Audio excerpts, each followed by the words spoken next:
The alarm screamed through the medical station like a wounded animal. Red lights flashed in every corridor, painting the white walls in bloody waves. Taeyang grabbed his emergency kit and ran toward the xenobiology wing. His heart pounded in his chest, but his hands stayed steady. 3 years, as a paramedic on Earth, had taught him one important lesson. Panic kills more people than accidents do. What happened? He shouted into his communicator as he turned a corner. Containment breach in Lab 7. The station AI responded in its calm, emotionless voice. Spore release. Multiple species affected. Human medical personnel requested immediately. Taeyang's stomach dropped. He had only been on the Galactic Coalition medical station for 2 weeks. 2 weeks of studying alien biology from books and computer screens. He had never actually treated a non-human patient, and now he was running toward a room full of them. The doors to Lab 7 hissed open.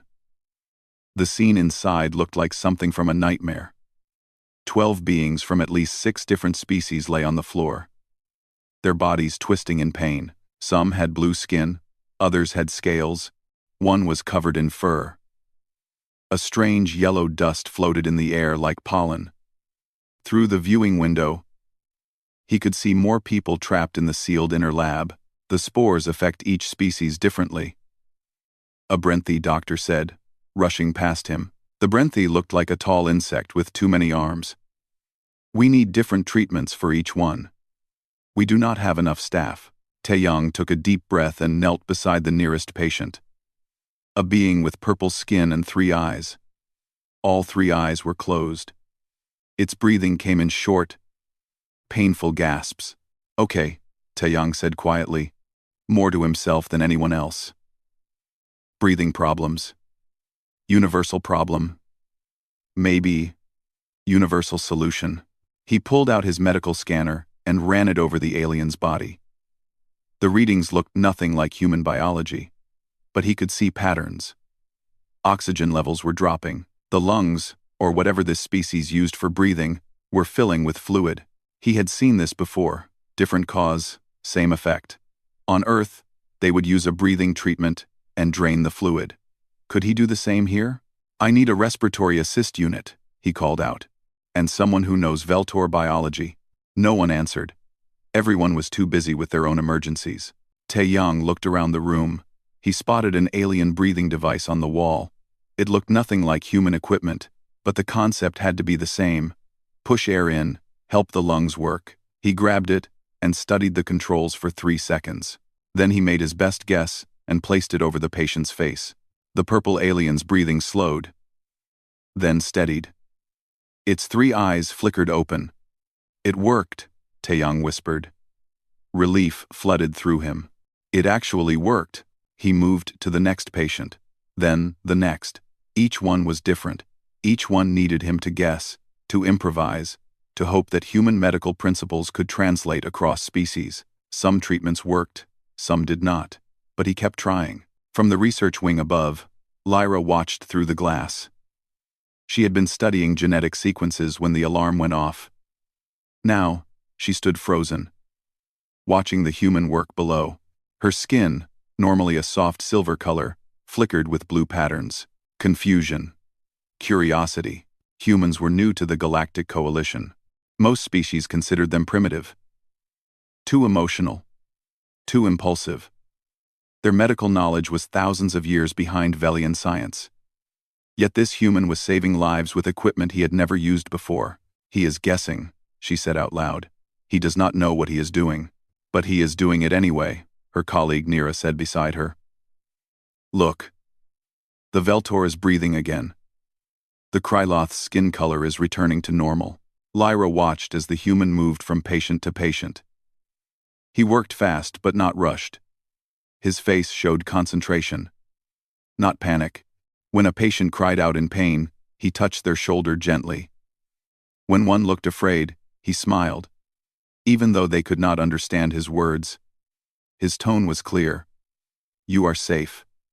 I am here. His emotional response is too strong, Lyra said. He is feeling their fear, their pain. It will cloud his judgment. And yet his judgment seems quite clear, Nira observed. 2 hours later, the crisis was over. All the patients were stable. The sealed lab had been decontaminated. Taeyong sat on the floor against a wall. His emergency kit scattered around him, his uniform covered in various colors of alien blood. He looked exhausted. Lyra made a decision. She took the lift down to the medical bay and walked through the doors. The human looked up as she approached. His face was pale with tiredness. But when he saw her, he smiled. It was not a big smile, just a small, warm expression that reached his eyes. "Thank you for helping," he said in broken Galactic Standard. His accent was terrible. "I am honestly making half of this up as I go. Letter. Klon Sizzy." The honesty in his voice shocked her. Most doctors would never admit such a thing. They would pretend they knew everything, that they were in complete control. But this human just told the truth. He had saved 12 lives by guessing. And he admitted it like it was no big deal. Lyra felt something strange happen inside her chest. Her primary heart skipped a beat. Then her secondary heart did the same. Both at once.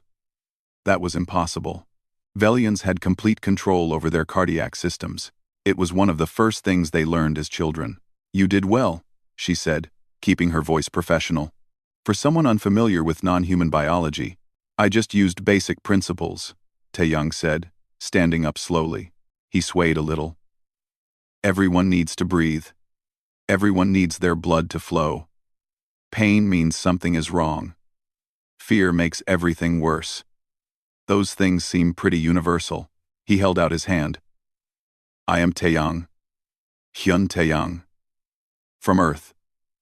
Lyra looked at his hand. She knew this was a human greeting. She had studied their customs. Slowly, she reached out and took it. His hand was warm.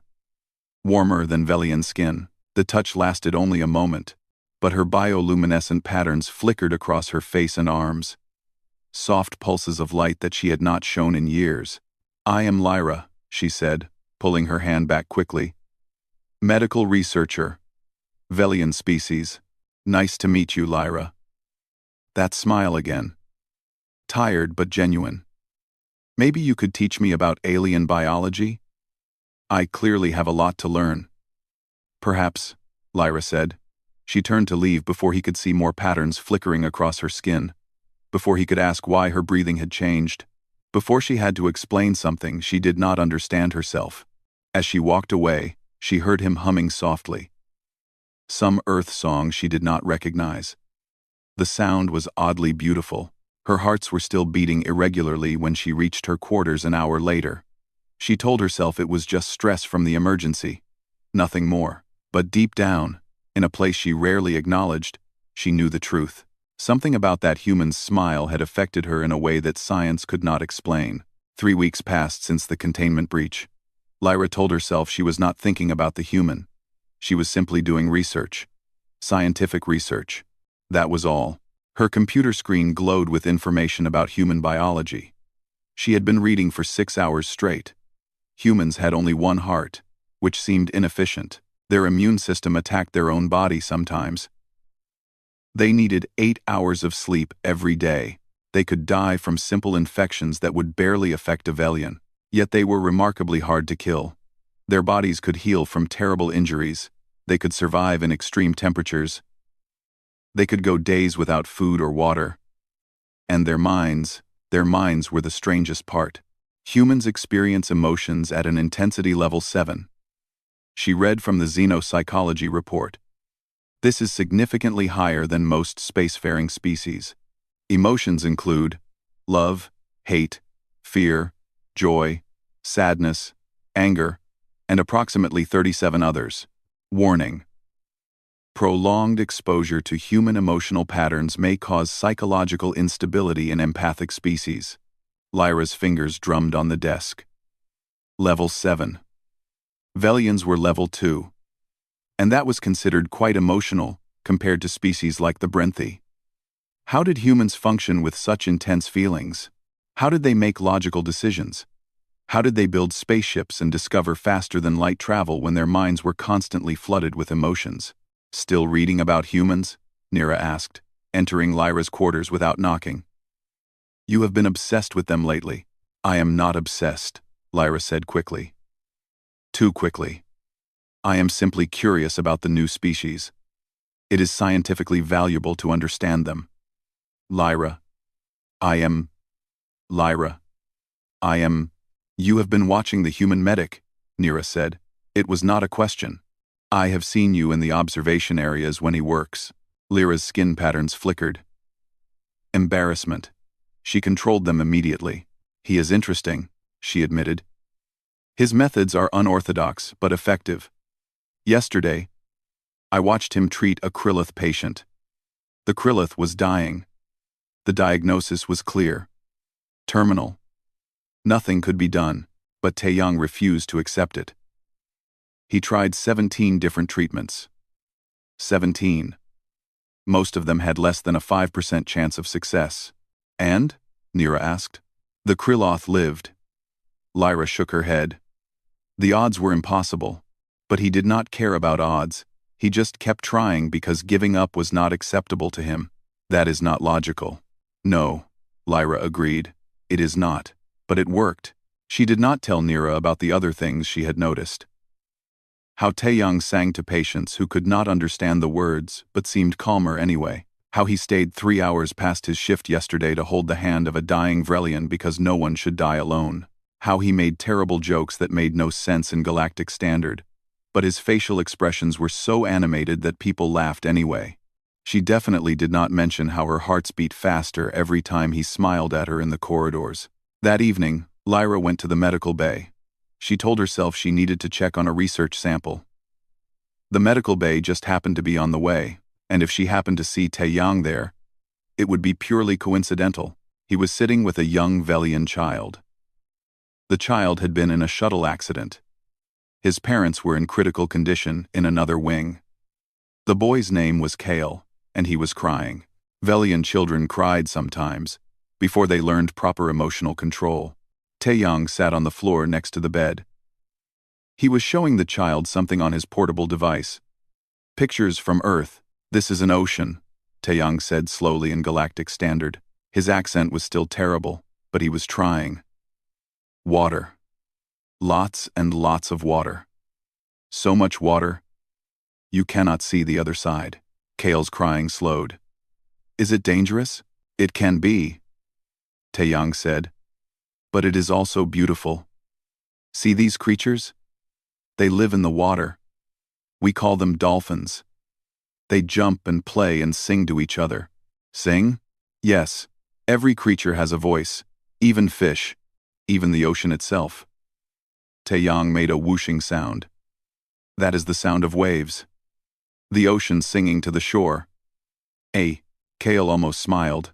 Your world sounds strange. It is, Taeyang agreed. But I miss it. I miss the smell of rain. The taste of my mother's cooking. The sound of my sister laughing. You have a sister. Taeyang's expression changed. Sadness crossed his face like a shadow. I had one. She died when I was young. 17 years old. I was not much older than you are now. I am sorry, Kale said quietly. Me too. Taeyang smiled, but it was a different smile. Smaller. Sad. But that is why I became a doctor. So other brothers do not lose their sisters. So other sisters do not lose their brothers. Lyra stood frozen in the doorway. She should leave. This was a private moment. But she could not move. She watched as Taeyang stayed with Kale for another hour, showing him pictures, telling him stories, making him laugh. When the child finally fell asleep, Taeyang stood up carefully and covered him with a blanket. Then he saw Lyra. Oh, he said, surprised. How long have you been standing there? Not long, she lied. I was just passing by. Right. He did not sound convinced. The research lab is in the opposite direction. Lyra's skin patterns flickered, caught. Taeyang laughed. It was a soft sound, not mocking. It is okay. I am glad you are here, actually. I wanted to ask you something. What? Help me learn Velian anatomy, he said. I have been reading the books, but they do not make sense. You could explain it better. Maybe over dinner? The station cafeteria has something called Vralix that is supposedly safe for humans. I want to try it. Dinner. Together. Alone. Every logical part of Lyra's brain said to refuse. Spending time with him was dangerous. She was already thinking about him too much. Her emotional responses were already irregular. Yes, she heard herself say. Tomorrow. 1900 hours. His face lit up. That smile. That terrible, wonderful smile that made her hearts forget how to beat properly. Great, he said. It is a date. I mean, not a date. Just a learning dinner. Educational. Educational, Lyra repeated. Yes, exactly. She left quickly, before she could see her skin patterns betraying her again. That night, Lyra could not sleep. She kept thinking about what she had seen. Taeyang, sitting with a frightened child, sharing his own pain to make someone else feel less alone. Staying long after his shift ended because it was the right thing to do. Most doctors would have called a psychological specialist. They would have followed protocol. But Taeyang just sat on the floor and told stories about oceans and dolphins and sisters who were gone. Her people would call such behavior inefficient, emotionally excessive, a waste of time that could be spent treating other patients or studying medical journals. But Lyra had seen Kale's face. She had seen how the terror faded from his eyes, how he relaxed, how he slept peacefully instead of crying through the night. Maybe, she thought as she finally drifted to sleep, maybe humans understood something that Velians had forgotten. Maybe feeling everything, the pain and the joy together, was not a weakness. Maybe it was a different kind of strength. Her last thought before sleep took her was of Taeyang's smile. And for the first time in her adult life, Lyra allowed herself to feel something she had been taught to suppress. Hope. The distress call came at dawn. A diplomatic shuttle had crashed on the surface of Threshold 7. In the frozen mountains far from any settlement. 8 people on board. Multiple species. Severe injuries likely. We need a medical team, the station commander announced. Rescue operation. Dangerous terrain. Volunteers only. Taeyang's hand shot up immediately.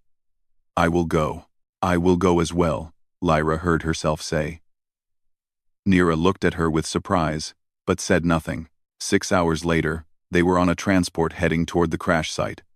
The team included Taeyang, Lyra, 2 Brenthy security officers named Crix and Ven, and a Krylloth engineer called Thorn. The weather was getting worse. Wind screamed against the transport's hull. Snow fell so thick they could barely see 10 meters ahead. Landing in 30 seconds, the pilot announced. I cannot stay. The storm is too strong. I will return when it clears. They jumped out into knee-deep snow. The cold hit Lyra like a physical blow. Velians were not made for such temperatures. Her body started slowing down immediately, conserving energy. Beside her, Taeyang pulled his thermal coat tighter and kept moving. The shuttle was half buried in snow at the bottom of a ravine. Smoke still rose from its broken engines. They climbed down carefully, using ropes. Inside the shuttle, they found chaos. 3 people dead on impact. 5 alive but injured. 1 trapped under debris. 1 barely conscious. We need to stabilize them before we can move them, Taeyang said. He was already opening his medical kit. Lyra, check that one. I'll take the pilot. They worked through the day and into the night. No rescue transport could come in the storm. They had to make camp in the ruined shuttle. Taeyang gave his thermal coat to a Brenthy delegate who was shivering uncontrollably. You need that, Lyra protested. Humans are more sensitive to cold than Brenthy. He is injured, Taeyang said simply. Injured bodies cannot regulate temperature well. I am healthy. I can handle it.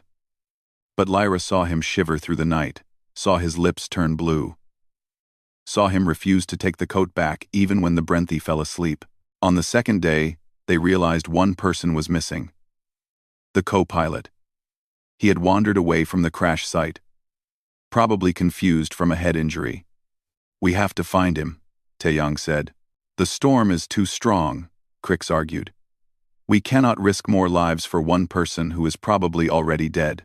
We do not leave people behind, Taeyang said. His voice was quiet but firm. That is not how we do things where I come from. That is not logical, Thorn said. The probability of finding him alive is less than 12%.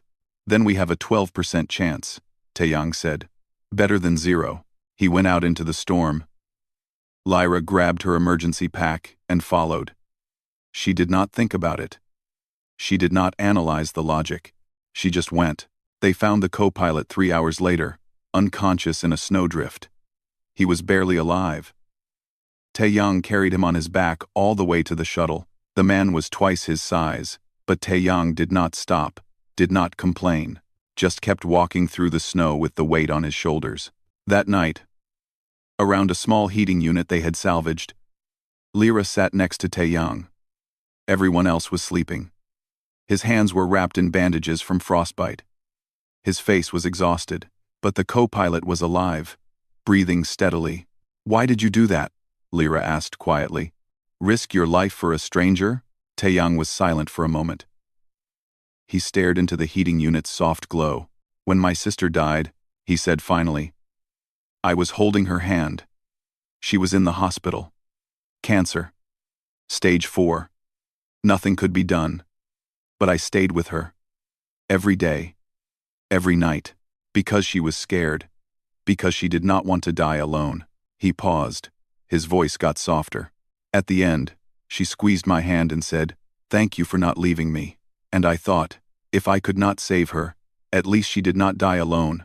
At least someone was there. At least she knew she mattered. Lyra felt something wet on her cheeks. Water. She was crying. Velians did not cry.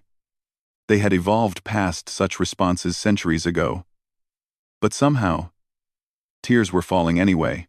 That co-pilot up there, Taeyang continued, has a family somewhere. People who love him.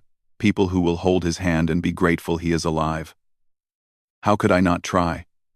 How could I just write him off as a statistic? Most people would, Lyra said. Most people would choose the logical option.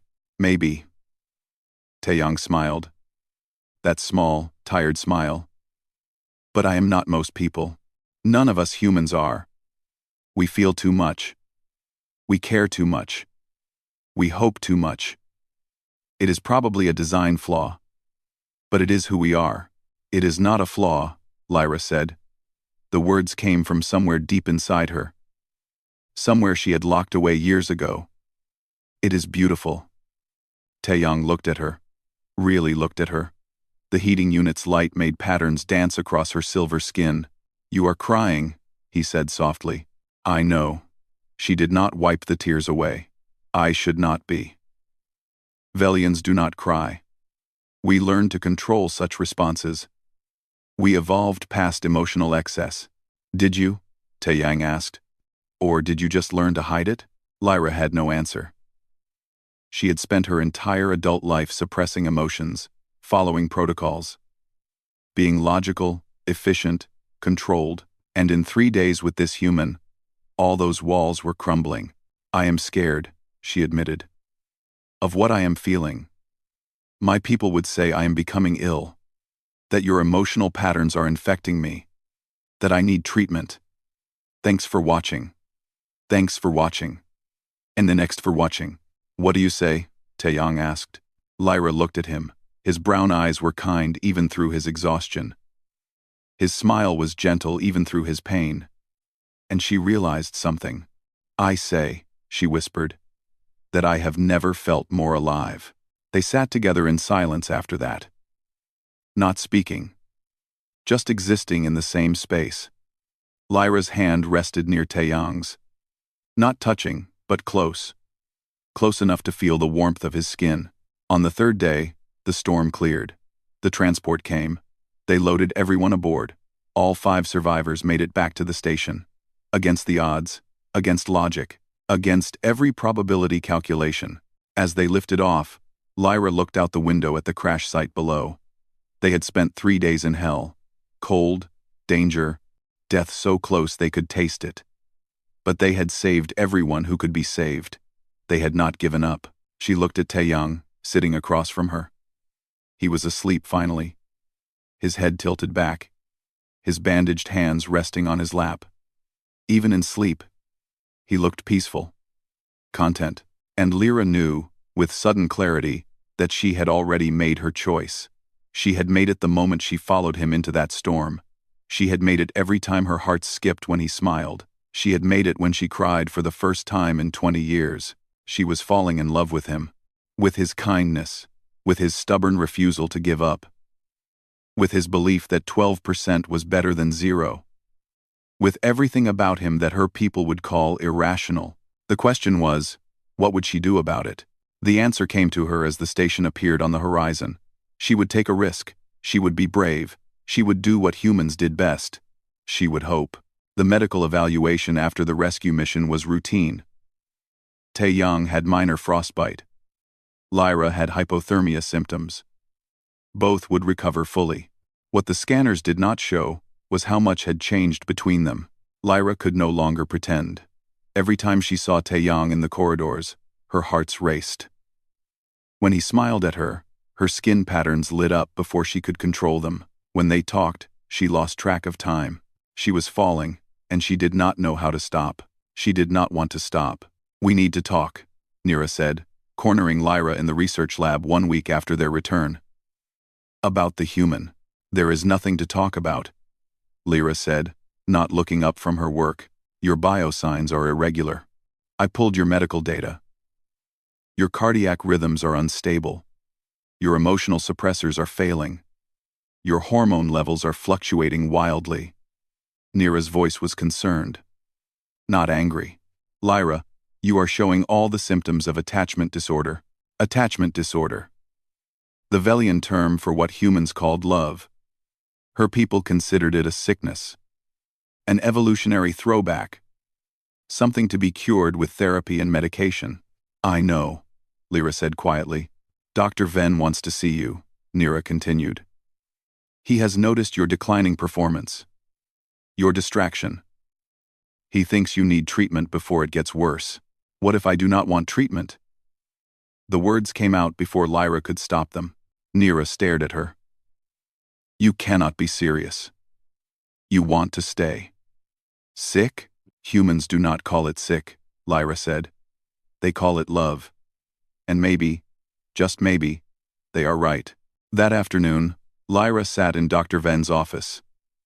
He was an old Velian, his skin patterns faded with age. He had been practicing medicine for 300 years. "Your test results are concerning," he said, his voice gentle but firm. "The human's emotional patterns have affected you deeply. This is not your fault. Humans are emotionally intense. Exposure was inevitable in your work. But we can fix this." "Fix," Lyra repeated. The word tasted bitter. "Yes. A simple treatment. Emotional recalibration. You will feel balanced again. Logical. In control.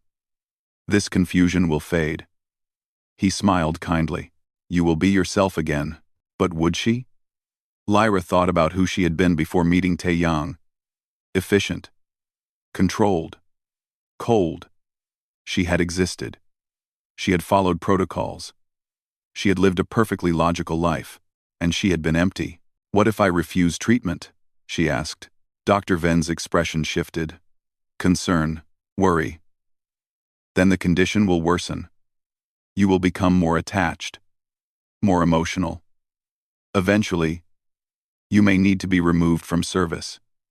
For your own safety." "I understand," Lyra said. "I need time to think." That night, she stood in her quarters, staring at her reflection. Her skin patterns were dancing. Blue for confusion. Green for fear. And underneath it all, a soft purple she had never seen before. She looked it up in the medical database. Purple was joy. Deep, genuine joy. It was so rare in modern Velians that most doctors never saw it in their entire careers. She made her decision. At 2300 hours, Lyra walked through the empty corridors toward the human living quarters. Her hearts pounded so hard she thought they might break through her chest. Her hands shook. Every logical part of her brain screamed at her to turn back. She kept walking. She reached Taeyang's door and stood there for a full minute. Just breathing. Just trying to find courage. She had faced medical emergencies without fear. She had climbed into crashed shuttles. She had worked in storms that could kill her. But this was harder than all of that. She pressed the door signal. Footsteps. Then the door opened. Taeyang stood there in casual clothes. His hair messy. His expression surprised. Lyra? Is everything okay? It is late. No, she said. Everything is not okay. Concern crossed his face. What is wrong? Are you hurt? Yes. No. I do not know. The words tumbled out. Can I come in? Of course. He stepped aside. His quarters were small but comfortable. Pictures of Earth covered one wall. Oceans, mountains, cities. A photo of a young woman who must have been his sister. Music played softly from a speaker. Something with guitars and a soft voice singing in Korean. Sit down, Taeyang said. Do you want water? Tea? I have this Earth thing called coffee. But it might be too strong for Velian biology. I do not need water. Lyra stayed standing. If she sat down, she might lose her nerve. I need to tell you something. Taeyang looked at her. Really looked at her. His expression became serious. Okay. I am listening. Lyra took a breath. Then another. Her skin patterns were going wild. Every color she had ever seen, and some she had not. My people believe I am sick, she said. They have noticed changes in me. My biosigns are irregular. My emotions are unstable. My cardiac function is abnormal. All the symptoms of what we call attachment disorder. Taeyang went very still. Attachment disorder? Yes.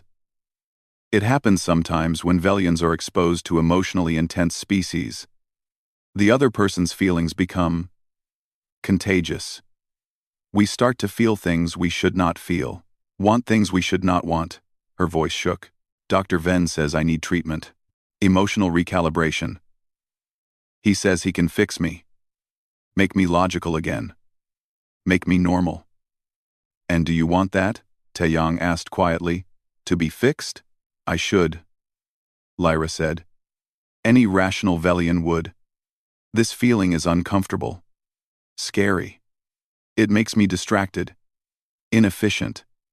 I think about you constantly. Every time you smile, my hearts forget how to beat properly. When you are near, my skin patterns light up like a child who has not learned control. I cannot focus on my work. I cannot sleep. I cannot think clearly. She took a step closer to him. I have spent weeks studying humans, trying to understand you, trying to understand what I am feeling, and I finally found the word. You call it love. Her voice dropped to a whisper. My people would say what I feel for you is a disorder, a sickness to be cured, but I have learned something from watching you, from being with you, from seeing how you care, how you hope, how you refuse to give up. Another step. She was right in front of him now. Humans say that love is not a weakness. You say it is what makes life worth living. You say feeling everything, the good and the bad together, is better than feeling nothing at all. Tears ran down her face. Her skin glowed with that rare purple light. Joy. Terrifying. Wonderful joy. And I do not want to be cured. I do not want to go back to being empty. I want to feel this, even if it is scary. Even if my people think I am broken. She looked directly into his eyes. I love you, Taeyang, and I do not want to be fixed. Silence filled the room. Taeyang stared at her. His expression was unreadable. For one terrible moment, Lyra thought she had made a mistake, that he did not feel the same, that she had ruined everything. Then he smiled. That beautiful, genuine smile that had started all of this. I have been holding back, he said softly. Trying to respect your culture. Trying not to influence you. Fighting my own feelings because I thought you could never feel the same way. He reached out and took her hand. His touch was warm, solid, real. But I love you too. I have loved you since the moment you walked into that medical bay and offered to help. Since I saw your skin light up when you laughed, since you followed me into a storm to save a stranger. He pulled her closer. If you are sick, he whispered, then let us be sick together. Lyra kissed him. She had read about human kissing, studied it in databases, but nothing prepared her for the reality. The warmth, the closeness, the feeling of being completely, perfectly connected to another person. Her skin blazed with light, every pattern she had ever had, and dozens of new ones, purple and gold, and colors that had no names. She glowed so bright that anyone looking at his window from outside would see it clearly. She did not care. When they finally pulled apart, both breathing hard, Tae-yang was grinning. So, he said, what happens now? Now, Lyra said. I choose this. I choose you. I choose to feel everything. Even if it costs me everything else. You are the bravest person I know, Tae-yang said. I learned it from you, Lyra replied, and she kissed him again. 3 months changed everything. Lyra refused the treatment. Dr. Ven filed a formal report. The Velian Medical Council reviewed her case. They recommended she be removed from her position and sent home for mandatory emotional recalibration. She declined. She requested transfer to work with the human medical teams instead. The scandal spread through the station like wildfire. A Velian researcher choosing human emotional chaos over Velian logic. Choosing attachment disorder over treatment. Choosing a relationship with an alien over her own people's approval. Some Velians avoided her in the corridors. Others looked at her with pity. A few looked at her with something else. Curiosity. Maybe even envy. But Lyra had never been happier. She moved through the medical bay with Tae-yang, learning human medicine, teaching him Velian techniques. They created something new together, a blend of human intuition and Velian precision. Their patient survival rates were the highest on the station. You are glowing again, Tae-yang said one afternoon, looking up from a medical chart. Lyra smiled. She was always glowing now. Her skin patterns had become permanent, constantly shifting between colors. Joy, love, contentment. All the emotions Velians were supposed to suppress. I cannot help it, she said. You make me happy. Good. He kissed her forehead quickly. They were careful about public displays. Not because they were ashamed, but because they did not want to cause more problems than necessary. But problems came anyway. The Galactic Coalition Summit was scheduled for the end of the month. Leaders from every member species would attend, including representatives from the Velian High Council. Lyra knew they would want to speak with her, to make an example of her, to show other young Velians what happened when you chose emotion over logic. I will go with you, Tae-yang said when she told him. You do not have to. This is my problem. No, he said firmly. We are together. Your problems are my problems. That is how this works. The summit began with typical diplomatic ceremonies, speeches, formal dinners, carefully worded agreements about trade and territory. Lyra and Tae-yang kept to the background, working in the medical wing, treating minor injuries and illnesses among the delegates. On the third day of the summit, disaster struck. A virus outbreak hit the human delegation. 12 humans fell ill within hours. High fever, respiratory failure, organ damage. The symptoms progressed fast. Too fast. The alien doctors struggled. Human biology was still new to them. The treatments they tried did not work. 2 humans died in the first 6 hours. More were critical. We need different approach, a Brenthi doctor said desperately. But we do not understand human immune response well enough. Their systems are too complex, too aggressive. Amenie, Lyra watched from the observation deck. Her mind raced. She had spent 3 months studying human medicine. 3 months working with Tae-yang. 3 months learning to think like a human. while maintaining her Velian medical knowledge. And suddenly, she understood. "I know what to do," she said. Everyone turned to look at her. The Brenthy doctor, the station commander, several delegates, and Dr. Venn, who had arrived as part of the Velian delegation. "You are not assigned to this case," Dr. Venn said coldly. "You are not qualified. Your emotional attachment to humans has compromised your judgment." "My emotional attachment to humans has given me unique insight," Lyra countered. "I understand their biology better than any purely logical analysis could achieve. Because I do not just study them, I feel them." She turned to the commander. "The virus is attacking their immune system, but human immune systems are aggressive. They overreact. The treatment is not to boost their immune response. It is to calm it down, to stop their own bodies from destroying themselves. That goes against all standard protocols," a Kryloth doctor objected. "Human bodies do not follow standard protocols," Lyra said. "That is what makes them remarkable. And infuriating. And beautiful." She looked at Taeyang, who stood behind the group. He nodded. "Trust. Complete trust." "Let me try," Lyra said. "Please." The commander hesitated, then nodded. "Do it." Lyra worked through the night. She combined Velian immunosuppressants with human anti-inflammatory drugs. She adjusted dosages based on intuition as much as calculation. She felt her way through the treatment, trusting instincts she had never known she had. Taeyang worked beside her, not directing, not questioning, just supporting, helping, being there. By dawn, all 10 remaining human patients were stable. By afternoon, they were recovering.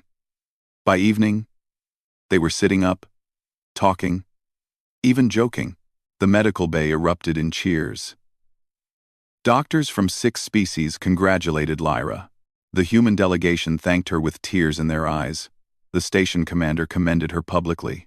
But the most important moment came when Dr. Venn approached her. "I was wrong," he said quietly.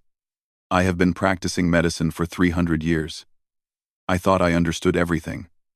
But you just saved 10 lives using methods I would never have considered. Methods that came from..." He paused, struggling with the words. "From feeling instead of just thinking." "Both are important," Lyra said gently. "Thinking and feeling. Logic and emotion. They are not opposites. They are partners." Dr. Venn looked at Taeyang, who stood next to Lyra with his hand in hers. "You really love him." "Yes," Lyra said. "No hesitation, no shame. I really do." "And this love makes you a better doctor?" Lyra thought about it. About how understanding Taeyang had taught her to understand all humans. About how feeling his emotions had opened her mind to new ways of thinking. About how loving him had made her braver, kinder, more willing to take risks. "Yes," she said. Dr. Venn was silent for a long moment. Then, he did something unprecedented. He bowed, a formal Velian bow of respect. "Perhaps," he said slowly, "we have been wrong about many things. Perhaps emotional suppression is not evolution. Perhaps it is just suppression." He left, but his words remained. That evening, Lyra and Taeyang stood on the observation deck. Earth hung in the distance, a blue and white marble against the black of space. "Do you ever regret it?" Taeyang asked. "Giving up your old life? Your position? Your people's approval?" Lyra looked at him. His brown eyes reflected the starlight. His smile was soft and real. "You taught me something," she said. "You taught me that feeling is not a flaw. Among my people, I existed. I functioned. I followed rules. But with you, I live.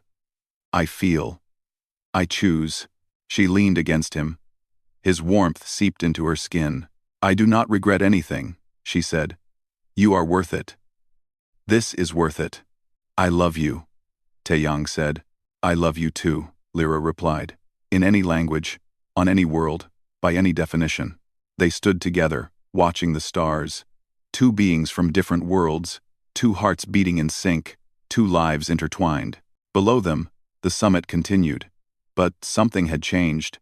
Lyra's bold choice had started a conversation. Young Velians who had been watching began to question, began to wonder. Maybe emotion was not sickness. Maybe love was not weakness. Maybe humans understood something important. In the years that followed, more Velians would choose to stop suppressing. More would form relationships with emotional species. More would discover that feeling deeply was not a bug in their programming. It was a feature they had forgotten how to use. But that was the future. In this moment, Lyra and Taeyang simply existed together. Happy. In love. Alive in ways that transcended species, culture, or logic. "Thank you," Lyra whispered. "For what?" Taeyang asked. "For smiling at me," she said. "That first day. In the medical bay. When I offered to help. You smiled at me like I was the most interesting person in the galaxy, and my heart skipped a beat. And everything changed. Best smile I ever made," Taeyang said, grinning. "The best," Lyra agreed, and she kissed him. There under the stars. Her skin glowing with colors that had no names. Colors that meant only one thing: love. Human, messy, irrational, beautiful love. The kind that changed everything. The kind that made life worth living.